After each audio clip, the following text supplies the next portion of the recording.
Hello everyone and welcome to episode 46 of my Human Mage 1360 playthrough. Today, this episode is going to be very similar to last episode in multiple different ways, but we are going to go ahead and head to Kalimdor, and we are going to get there by taking the boat from Booty Bay to Ratchet, located in the Barrens. And I believe the boat just left, so we can go ahead and wait at the end of the docks here. But as we arrive in Kalimdor, we have a quest to turn into Ratchet, and then I'll go ahead and grab that flight path. And then I want to go ahead and return to Tenaris, and we were there 2 episodes ago when we were doing Children's Day stuff.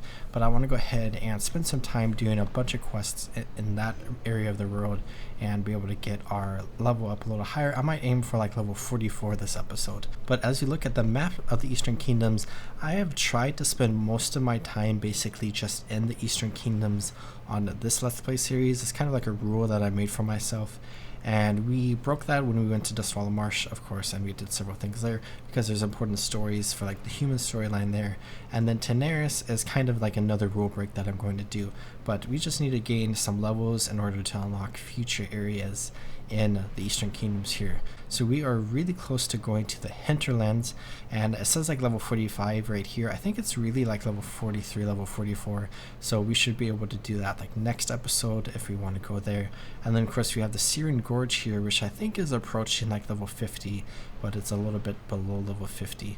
And then as we reach the end of the level 40 range, we will be able to do a bunch more stuff in the Eastern Kingdoms, but we just need to get some experience. And of course, as we approach kind of like the vanilla version of the game, you're supposed to go all around the world and do a ton of quests in both Kalimdor and the Eastern Kingdoms. Humans are very special, where they're basically able to spend their entire time in like the Kingdom of Stormwind until level 30, if you're being honest, with maybe doing a couple quests in like Loch Modan and the wetlands along the way. But with the boat arriving here in Booty Bay, we can go ahead and say goodbye to this cove town right here, and then we can go ahead and head to Ratchet, which is another goblin village in the Steam Beetle Cartel that we can go ahead and get a little bit of a glimpse of, but we are not going to do a ton of stuff there in this episode. We're just going to pass through. But as we leave Booty Bay, we can get a nice glimpse at a couple of different things. So we can kind of see these cannons here that we talked about last episode that Booty Bay uses as like a defense against any pirate ships.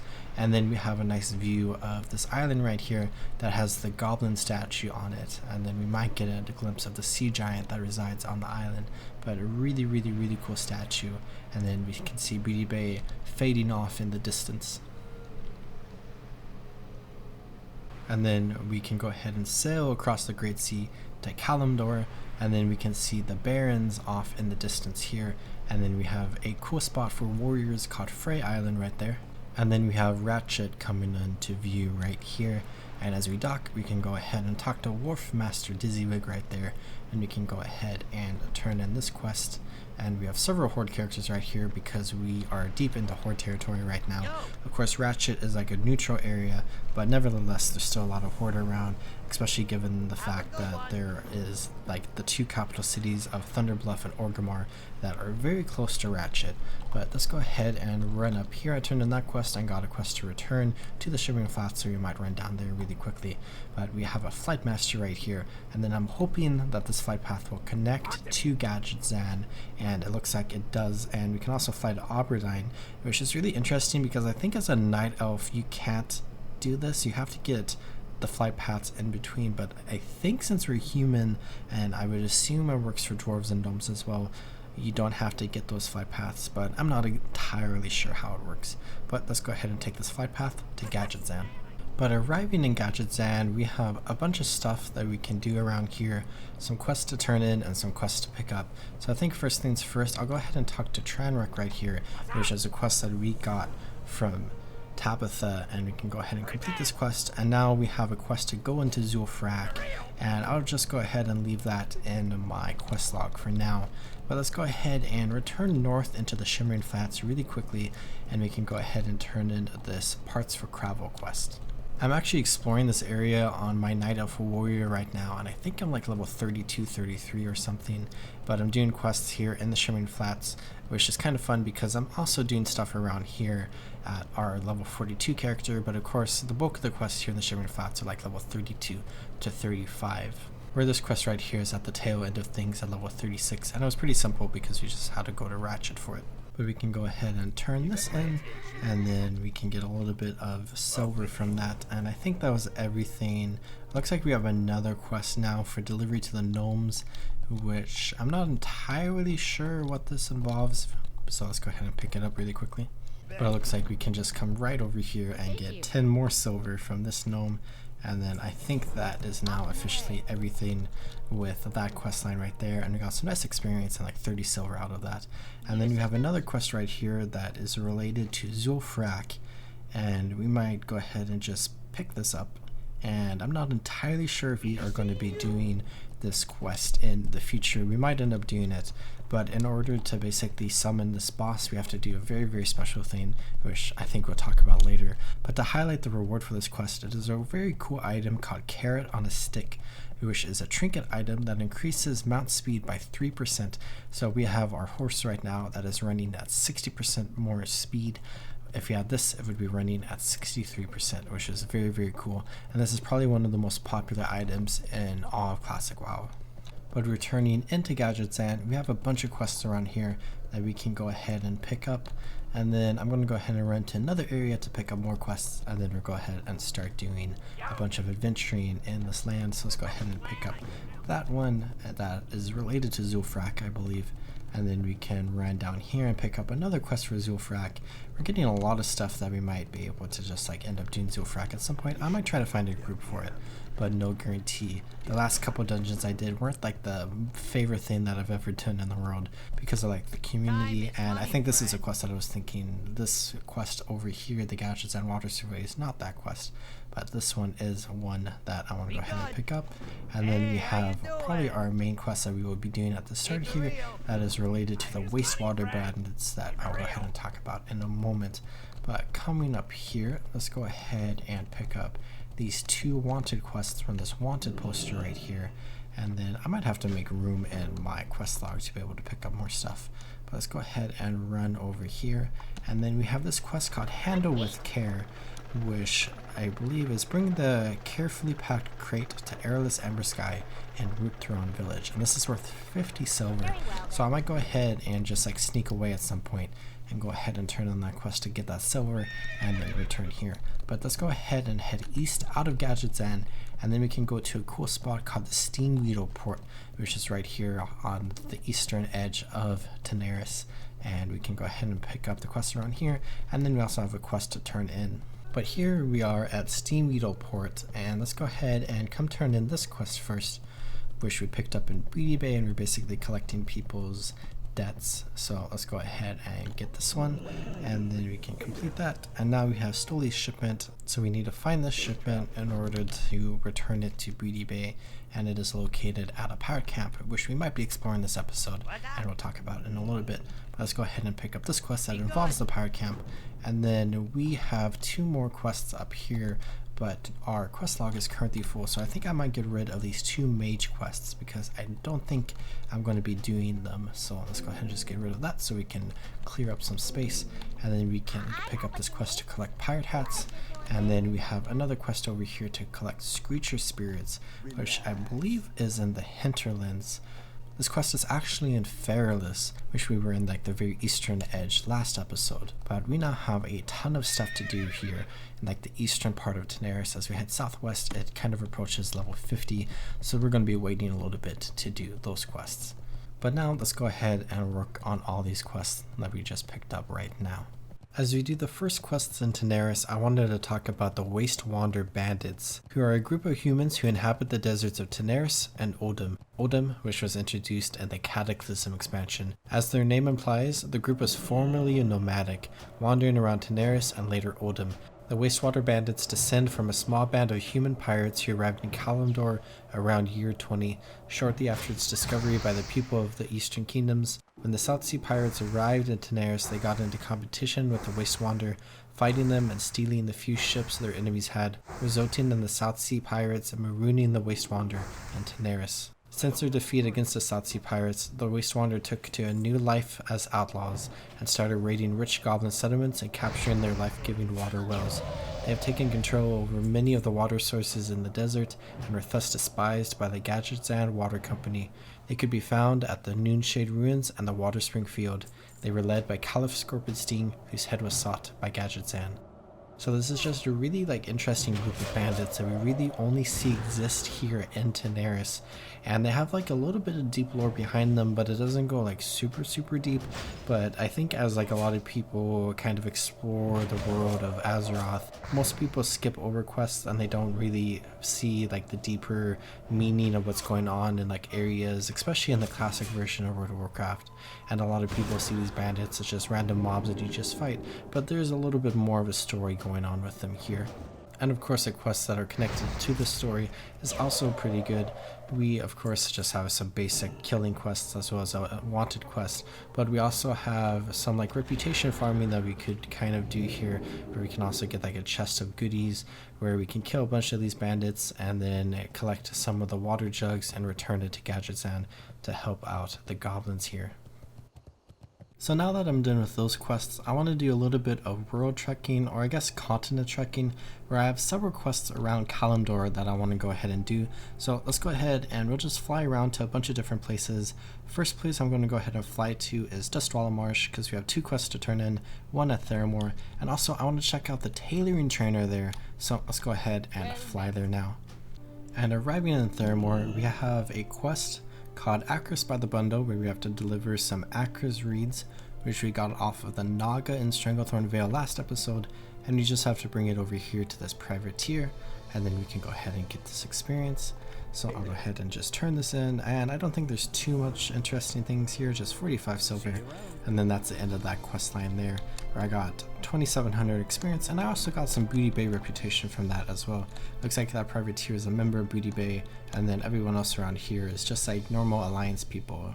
It doesn't look like they're a part of Stormwind, even though I think the quest rewards around here give Stormwind experience, if I'm remembering that correctly. But let's go ahead and go back to Swamp Eye Jarl, who is northwest of Theramore, because I have a Moonsteel broadsword that I made on my Night Elf Warrior, which I have on the server, that I've been playing kind of on the side and just leveling up and doing some things with. I think I'm currently level 35 on that Night Elf, but I have that Night Elf as a blacksmith, so I was able to get this Moonsteel broadsword to be able to turn in for this quest, and they normally sell for 15 gold on the auction house, so that might be a little bit of a gold making method I do on that character just to get some gold, because I have that recipe, and then I can sell it to people who need to turn it in for this quest. So here is Swamp Eye Jarl, and then we can go ahead and just turn this broadsword in, and I'm not sure if there is another quest after this one, and neither of these are particularly good. Oh, I get both of them. So it looks like that is the end of that quest chain as well. So we just completed 2 quest chains here, and I think that is everything that I was wanting to do here in Dustwallow Marsh. Oh wait, I want to go check out the tailoring trainer, so let's go ahead and do that really quickly. So I'm not entirely sure where the tailoring trainer is, but if I were to make a guess, it would be in the keep here. So let's go ahead and wander around and see if we can find them, and then if I can't, I'll just go ahead and Google it really quickly. Weaponsmith and armor. This is why I think the tailoring trainer is in here, because this is an important first aid profession character right there. Let's go ahead and come over here, and it looks like the tailoring trainer is not in here. So I think there is a general and trades goods store that has some cloth stuff going on the other side of Theramore Isle. So let's go ahead and run over there really quickly. I think I have a memory of maybe it being in this house, so let's go ahead and run through here, and then we have trade supplies and nothing else on this floor, and a master tailor. So let's go ahead and chat with Timothy Worthington here, and then we can say train me, and now we can become an artisan trainer, and then we will have to return here in the future to get some of this rune cloth stuff, but we can get up to the Mage bag from Stormwind or Ironforge, and just Stormwind maybe actually, and we will be able to get up to 225 that way, which I still have 13 more levels to go. And then I think beyond 260 we have to kind of learn some recipes out in the world in order to get our tailoring up a little bit higher, but that is for the future. And next I want to go ahead and head to Darnassus once again, because we have a quest that we picked up that we can go ahead and turn in there, and I believe we have a quest that will take us to the hinterlands, which I'm planning on going to next episode probably, but let's go ahead and fly to Darnassus for now. Coming into Ruthron Village, we can go ahead and land, and then we do not have to go through the portal into Darnassus for this quest. We only have to stay out here in the village because the person we need to talk to is in the house right up here, and this is a quest that we picked up in Teneris. And then we can go ahead and turn this in, and then we'll see what we get from this. I believe one of these quests is going to the hinterlands, and there might be another quest that takes us elsewhere as well. So let's go ahead and turn in Handle with Care, and then we can go ahead and get 50 silver, and then we have this quest. So yes, this is to go to the hinterlands, and then we have to collect some wildkin feathers. And this is kind of like a very fun little building, because here in Ruthron Village, of course, we have the Hippogriff Flying Master right there. But if we come into here, we can see that there are some hippogriff eggs, and then there is a hippogriff mother and some children right there, which is very fun and very cute and very cool. But we can go ahead and leave this place now. This is all we had to come here for. I got like 50 silver from that, so that's nice. It covers our flying expense, which is probably like a good half the amount of money from that in order to fly here and then fly back. But with that, I think I'm going to go ahead and go to one more place in Kalimdor before we go back to Teneris, and that is to go to Feralus. So let's go ahead and come back to the Hippogriff Master, and then go ahead and fly to Feralus. And now, arriving in Thalinar, we can go ahead and begin a few adventures here in Feralus. So we can leave the land of Thousand Needles behind and head further west, and the quest that I am wanting to work on is this quest that we picked up in Teneris for Screecher Spirits, and then I think I'm going to go ahead and head to the Major Alliance Stronghold in this area, Feathermoon Stronghold, and I'm going to go ahead and see if there's any quests there to pick up that will take us around the road a little bit, and then I think I'll go ahead and fly back to Teneris. But in order to get there, we have to head all the way through Feralus, including past the major horde encampment here, and we are not going to be spending a lot of time in this zone. We'll do that in the future, probably when we are playing a Night Elf, and maybe when we're playing like an Orc or a Tauren, but we are just going to go ahead and get a sneak peek of it right now, and let's go ahead and just follow this road. So here is the major horde camp right here, and it looks like we have to go ahead and head off to one of the sides of the camp, and I think I'm going to go ahead and head north here a little bit.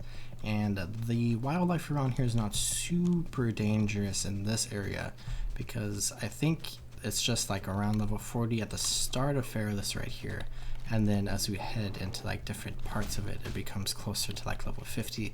Like I think up here in like the northern area it's like level 50, and then where we are heading is around a level 45. So let's go ahead and cross this river, and then wow, that dismounted us. Okay, but we can see the horde camp right here south of us, and I think we're mostly past it now, and I just got attacked by another bear. So let's go ahead and loop back around here and make sure we don't get attacked by any guards. I can see level 46 orc rogue right there, and I think this is just a graveyard, so it should be safe to just be right here. And then let's go ahead and mount up, and then let's be really careful right here because there are more braves right there, so we have to loop around a little bit more.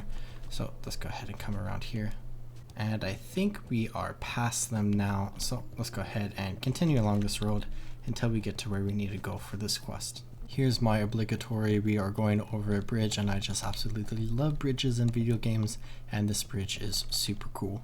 So I think we are now in the area where we can find some of these Veil Screechers, but we have to be really careful, especially right here because this is a big dungeon, and I think there will be elite level mobs outside of it.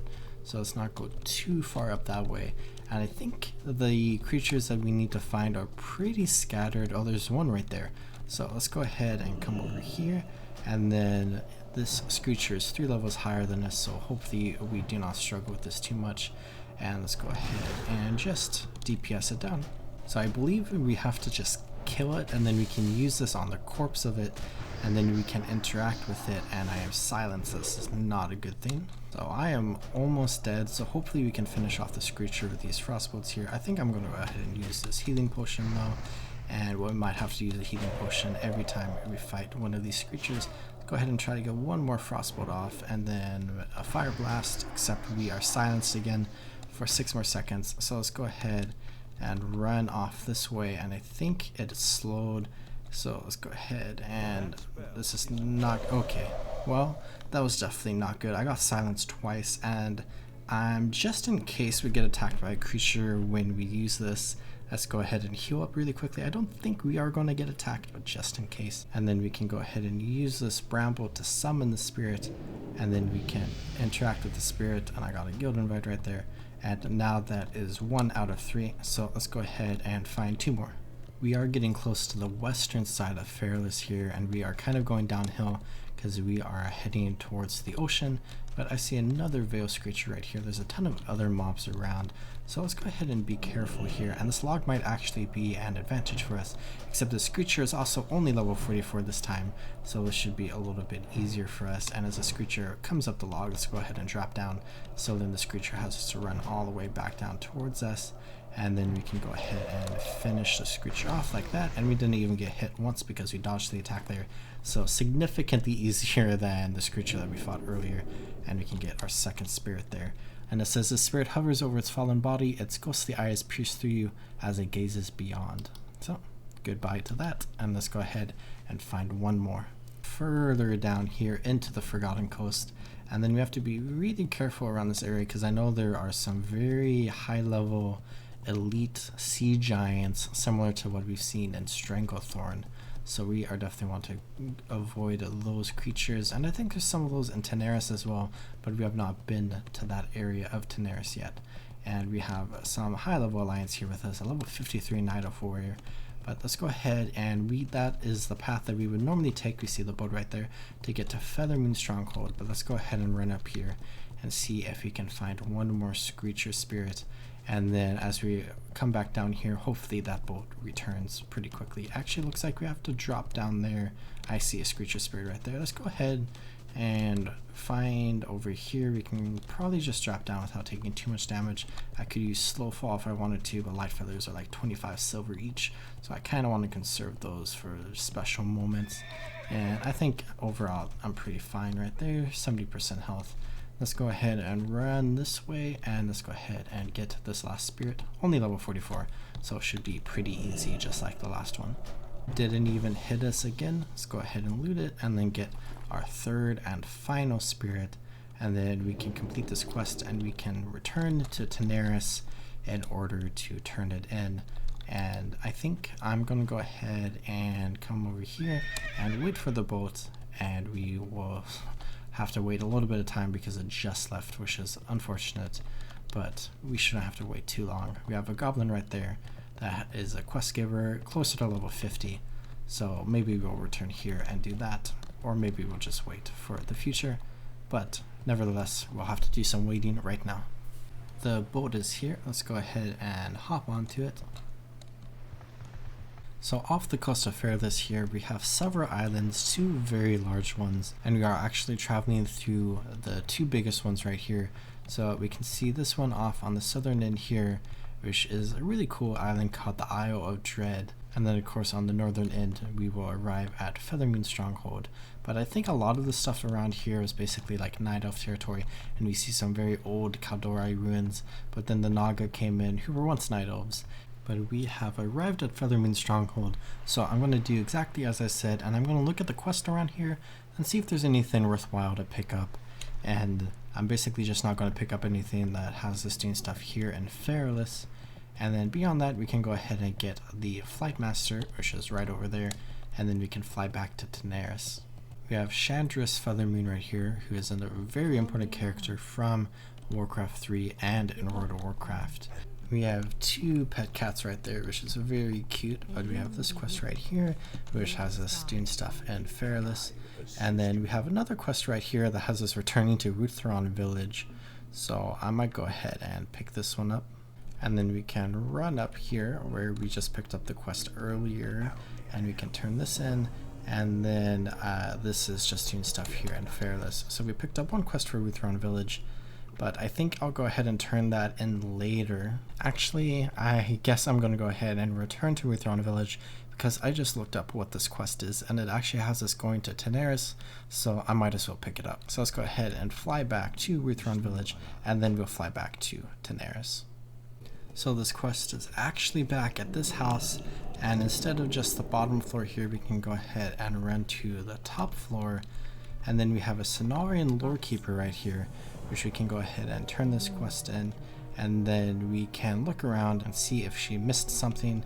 And then we have the book here that the person in Fairless was looking for, Fairless, a history. So let's go ahead and open this, and then we can ask if we can borrow the book right here. So let's go ahead and chat with her again. And then she says that she has studied many subjects in her time, and her latest fascination is with the snapjaw that occupy the beach in the hinterlands. There's one in particular I'd like to see, a giant snapjaw named Gamarita. I'd like to go myself, but my research keeps me here. I think a picture of her would be the next best thing. Take this letter to Kurgo, Krenko's shop in Daenerys. She has created an invention for me that can capture a picture. She called it a snapshot, I think. So let's go ahead and accept this, and this is a very interesting quest because it's kind of like blending like your real life kind of like concepts of like taking a photo with like a camera into like this fantasy world of World of Warcraft, where it's kind of like excused through goblin and gnomish engineering. But with that quest, we can go ahead and return to Daenerys. And back in Gadget's Hand, at long last, we have done a lot of traveling so far in this episode, but let's go ahead and we can blink over this way, and then we can go ahead and turn in this quest called the Borrower, so we can get the snapshot device. And then I believe the next quest that we have with this quest chain here is to go to the hinterlands to take a photo of this turtle, and then we can go ahead and return to Ruthron Village. So if we come up here, it looks like yes, so we need to get a snapshot of the turtle over there. So that is everything we have to do with this quest chain for now, until maybe next episode, though it is a level 48 quest, so we'll see in the future. And now I think I'm going to go ahead and get a little bit more experience just from killing some of the mobs around here, and then we can go ahead and continue on with our questing here. As we come to the next big questing hub in Daenerys, I wanted to talk about the South Sea Pirates, who are a small criminal pirate organization located mainly in southern Kalimdor. They have been sighted as far south as the coast of Daenerys and reportedly have a hidden base in the Lost Rigger Cove. The South Sea Pirates are made up of a combination of dark iron dwarves, goblins, humans, gnolls, and trolls. It's unclear if they have a connection to the South Sea freebooters or not. The nearby goblins of Gadgetzan have task adventures with thinning the ranks of the pirates and killing the leader, Andre Firebeard. So this is another group very similar to the Wastewander Bandits, that really there's not too much going on with them, but it's really interesting that this is like kind of like a fleshed out organization that exists. And it's really interesting that we see them as pirates, because of course we were fighting pirates in the previous episode with the Bloodsail Buccaneers, who are probably the most prominent and most fleshed out of the pirate organizations that exist in the Warcraft universe. And the South Sea Pirates are a little bit more of a minor force in that regard. But again, just like the Wastewander Bandits, we have a ton of quests in this area, and this area is probably one of the most iconic locations kind of in the game for like questing in the classic version of the game, because it's a really fun area where you're kind of raiding like a pirate haven that's in a cove, and there's like pirate ships that you can go on, and you're just fighting a bunch of pirates, and there's several buildings that are really cool. And of course you have like a variety of quests where you have to kill a bunch of different pirates, and then one where you have to collect hats, and then one where you kill the leader, and then one where you get the stolen shipment here. And this is just an iconic location because a lot of people spend a lot of time farming here, not only because this is a good area to complete the quest to get a bunch of experience, but it's a good idea, as we kind of see in the footage right here, that a lot of mages like to come here to AoE farm, which is annoying for people who are questing, but it's good for them for getting like loot and gold and experience. And then of course it's also a very nice location if you are wanting to farm reputation with the Steamweedle cartel, such as Gadgetzan, and then the 3 other goblin cities as well. I will quickly mention here, because it was mentioned in this wiki page, that the South Sea Freebooters are a small fleet of goblin pirates, have no landward home, at least none that authorities have found, but are a common sight along the coast of the Barrens and in the free port of Ratchet. These scoundrels are just one of a number of pirates who roam the trade routes from Darkshore to Theramore in search of fortune and plunder. It is unclear if they have a connection to the South Sea Pirates or the North Sea Freebooters. So this is kind of like another pirate organization that exists in the Barrens, which we will be exploring when we explore the Barrens more in depth in another Let's Play series. And then the North Sea Freebooters are another pirate organization that we see in WoW's second expansion, Wrath of Lich King, as they hang out in the Howling Fjord, and we're not really going to talk more about them. But as we see with World of Warcraft, there are a lot of pirate themes that kind of go on. It's like the writers really enjoyed pirates, and for good reason, because a good pirate story is always fun, and these quests were definitely fun to play through. But beyond the deserts of Teneris, I wanted to spend some more time in Kalimdor just doing some more quests. And I returned to Fairless, and I started doing a bunch of different quests around here related to fighting the Naga, some Yetis, the Ogres, and I even did an escort quest where we kind of escort like this robotic chicken that then we returned to the chicken's inventor, engineer person in Booty Bay. But I wanted to take some moment to dive more into the lore of like Night Elves and Kalimdor a little bit, since we're really focused on Kalimdor in this episode, and we haven't talked too much about these areas and the Night Elves, which are like the prominent alliance force on this continent. And really quickly, I just want to mention that if you want to read more about all this stuff, I'll post links to the wiki pages that I am reading down in the description below, so go check that out if you want. But to speak about Fairless, unlike its barren neighbors to the north, south, and east, Fairless is a lush jungle. Both the Horde and the Alliance lay claim to the area, and both factions have to contend with powerful local forces, which include, most notoriously, the bloodthirsty Gorduni ogres which populate the region and control a number of elven ruins scattered in the area, including the vast dungeon of Dire Maw. Gorduni ogres have desecrated and defiled much of Fairless, and have damaged the land with their taint. The Horde, in particular, is concerned with the unchecked expansion of the Gordani clan, and has put out a call for adventurers to aid the war effort against the ogres. Fairless is also home to a number of scattered Grim Totem Tauren tribes, members of which are hunted by Horde agents on the orders from Belgram Rockmaw and Orgrimmar. In addition, the far western islands are crawling with Naga, and recently, several Silithid hives have been spotted in the region. Once part of the great expansion of Night Elf power, the Forest of Fairless holds many ancient ruins, as well as a great city now known as Dire Maw that have long since been overgrown by the native plant life. One possible explanation for its abundant flora and fauna could lie in the fact that Kalimdor was once nothing but lush forests prior to the Great Sundering. It is unlikely that the high mountains that surround the area served as a protective barrier from such outside factors. Dire Maw was once known as Eldrath Alas, which was one of the capitals of Queen Ajara's highborn servitors. Within its walls, the elves lived in peace. Among them was a group of powerful arcanists known as the Shendrilar. One of these powerful highborn was Millicent Serene, whose crowning achievement was the Fruit of Fertility, a magical vine imbued with an aura of protection and growth. All of Eldrath flourished from its existence. During the War of the Ancients, Eldrath was protected by Gudrun, its ancient defender, was Tendrous Warpwood. When the Great Sundering hit, the city barely escaped destruction. Prince Tothrodrin and his followers conjured a spell that shielded the city from the destructive forces of the Sundering. In the year 25, the majority of elves, including the prince, was killed by the Horde when they raided Dire Maw. The surviving ones fled the ruined city and wandered in the woods for years, trying to wean themselves off demonic power and feel whole again. So Eldrath Alas, which is now known as Dire Maw, is one of these great locations across the road, which used to be a giant hub of highborn power, and a really brief and kind of cut down summary of kind of like a big chunk of World of Warcraft lore is that the Night Elves were once known as the Highborn, and they were led by Queen Ajara, who we now know as a Naga, as many of the Highborn kind of turned into Naga, as many other Highborn basically kind of turned into Night Elves, in a very simplistic like explanation of kind of what happened. But we have the Great Sundering, which basically all of Azeroth was known as the continent of Kalimdor, and it was kind of like Pangea on Earth, where all the continents were like basically one major continent. But during the War of the Ancients, where basically the Highborn and a bunch of other forces, including the Trolls, were fighting against the Burning Legion, and in order to defeat the Burning Legion, there was basically a Great Sundering where the entire continent of Kalimdor was ripped apart, as the Well of Eternity exploded and basically the Maelstrom in the center of Azeroth was created. And then a bunch of continents formed from the original ancient Kalimdor, which are now known as like the Eastern Kingdoms in Kalimdor and Northrend, and a bunch of other continents that we see throughout World of Warcraft's history.